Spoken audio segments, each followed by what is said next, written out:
Summer 2013 is officially here. So is your teenager firmly planted on the couch? Maybe they need a summer job. We have some tips on how to get them out of the house and into the summer workforce. While they are in the house, though, how many times have you found them poking their nose in the fridge looking for some food? Well, we are in the kitchen today whipping together some summertime snacks for the kids. Healthy snacks, by the way, that will give them the nutrients they need. Keeping your home cool during the hot summer has never been easier. In fact, you don't even have to be home to set the thermostat. How you can keep control of your HVAC at your fingertips, even if you're thousands of miles away from home.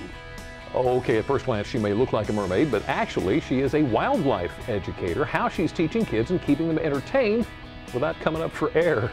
And it's Friday. We have music today. Barren Creek takes the Delmarva Life stage. Delmarva Life starts right now. Good afternoon, everyone. I'm Lisa Bryan. I'm Jimmy Hopper. Welcome to Delmarva Life from Historic Studio D. And welcome to the first day of summer. What is that? I guess it's, what, 13 hours old now? Yeah, it happened while you were asleep. 1:04 a.m. We experience what they call the longest daylight period of the year. Now, a lot of people say it's the longest day of the year, but there's only 24 hours in the day, no matter what day it is. So the summer solstice occurs when Earth's axis is the most tilted toward the sun. So why are you looking at me like you don't understand that? I have no clue.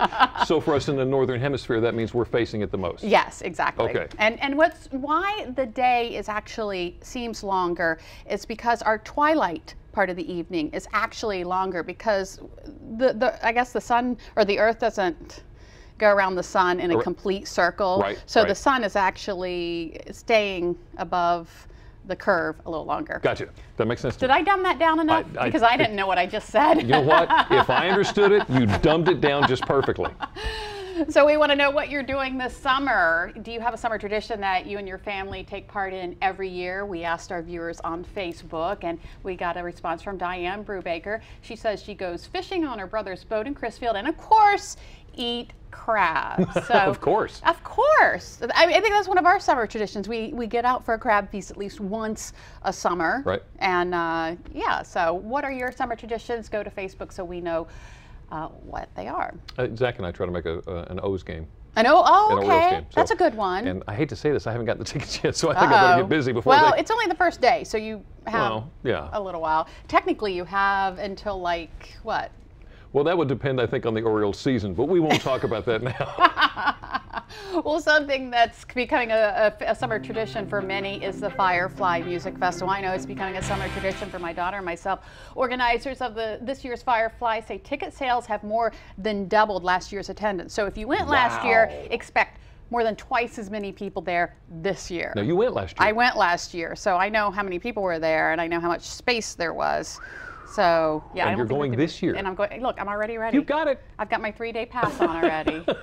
And organizers say about 15% of the concert goers are from Delaware. Many people are traveling from neighboring states. In fact, every state is represented, they say, and they even have some countries represented. People are coming from out of the country to Delaware, including Brazil, Australia, and Israel. Oh my goodness. Can you believe that? And here's some information for those of you who are not going. It's traffic information. Lipseek Road and Persimmon Tree Road in the vicinity of Dover Downs will be closed to traffic through Sunday night. So you want to avoid those areas.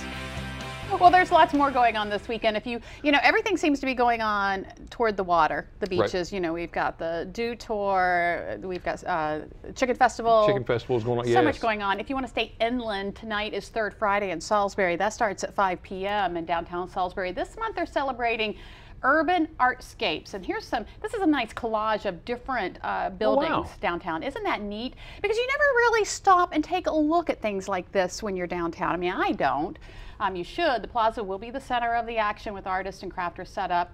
They're going to have all kinds of special activities. Live music from the Muddy Hole Band. There they are. You can take part in the downtown, get this, architectural scavenger hunt. That sounds like something you would like. I think I would. Yeah, so I think it's one of those things where they give you some piece of architecture that you look for. Find the gargoyle. Probably take a picture. Yeah. Okay. Exactly. And this sounds cool too. I think you'd like this. Build your own Lego city with the Wicomico Public Library.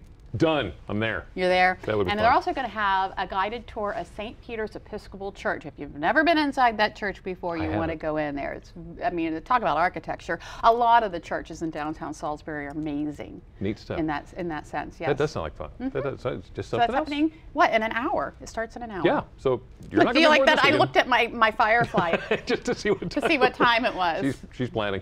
Now, if you are planning on attending the Greensboro Firemen's Carnival, it starts on Monday. Actually, just want to give you a heads up here. Don't go to the Carnival grounds. Okay, Carnival grounds got flooded out thanks to all the rain. Oh, thank you, rain. It is the largest fundraising carnival of the year for the fire company. Monday, what they're going to do is they are going to be set up across the street from Greensboro Elementary, there at the end of Main Street. They're going to be there until next Saturday, and I think Friday they've got some huge fireworks going on. Oh, nice. So be sure to head that way, but don't go to the grounds. Go across the street from the elementary school. All right, we're sticking with the summertime theme, but we have to talk about something that's kind of serious in summertime. A summertime threat has hit Ocean City. A raccoon attacked a person in North Ocean City earlier this week. Now, the animal, they managed to catch him. He tested positive for rabies.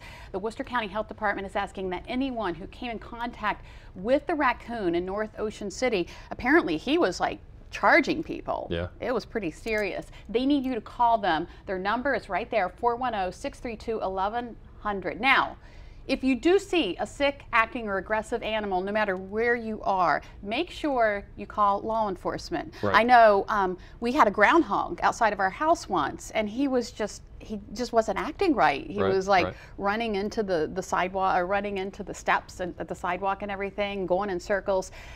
Pretty sure he had rabies. We didn't catch him though. Yeah. I didn't want to catch him. Yeah. But Don't try to catch him yourself. Don't do that. But if you do see.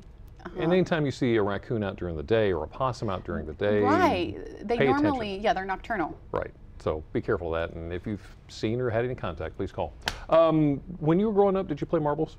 I did not. I had some. I did not. My dad, I remember my dad still to this day talks about when he played marbles. Really? Yeah, that was a big thing when he was a kid. So it's still around, just to let you know. A Maryland boy is this year's national marble champion.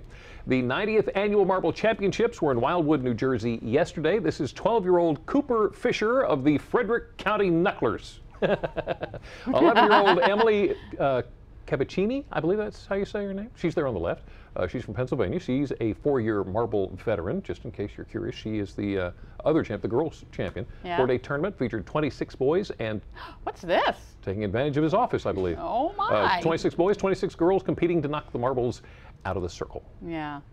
All right, we have to go somewhere that I don't know. We have to say it. We're hearing reports, first reports of what Kim Kardashian and Kanye West have named their child. Sources at CBS News say the parents have reportedly decided to name their baby girl Northwest. Get it? Kanye West? No, I don't. No I'm middle sorry. name. No middle name. Northwest. Like, they couldn't like call her by South?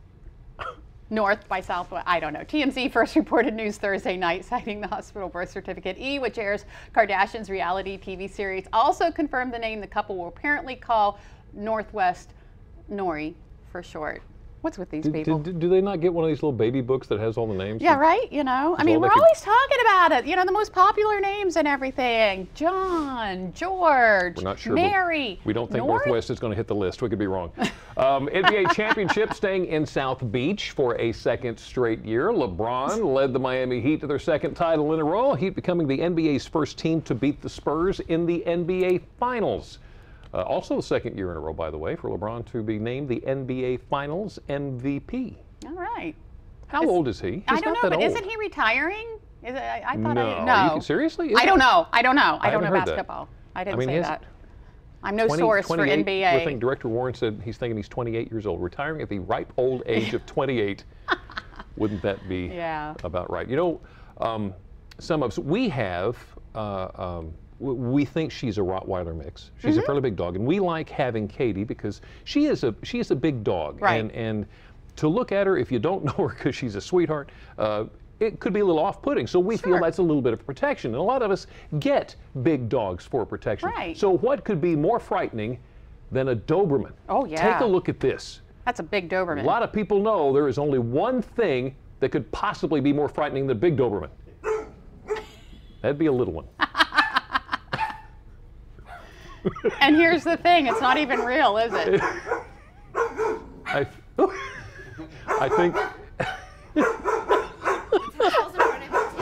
I think that the big dog Doberman is actually in the hallway. Uh-oh, there goes the ball. Now we're talking trouble.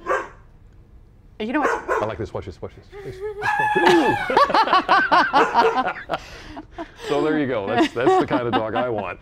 Still ahead on Delmarva Life. Summer is here, and what are your teenagers doing? How about a summer job? We have tips to keep your teens working. A little bit later on, the kids that are just a little too young to snag a summer job may be spending a lot of time inside the house, and you want to make sure they've got plenty of snacks available. We're in the kitchen this afternoon learning how to make sure those snacks are healthy. Also on Delmarva Life today, a summertime treat for the kids, maybe a trip to the Delmarva Discovery Center in Worcester County, how they can learn what's underwater in the Pocomoke River without getting wet. Delmarva Life, we'll be right back. Delmarva Life is brought to you by Sussex County Federal Credit Union, guiding you to your financial future. Peninsula Regional Medical Center, honored to serve the entire Delmarva Peninsula since 1897.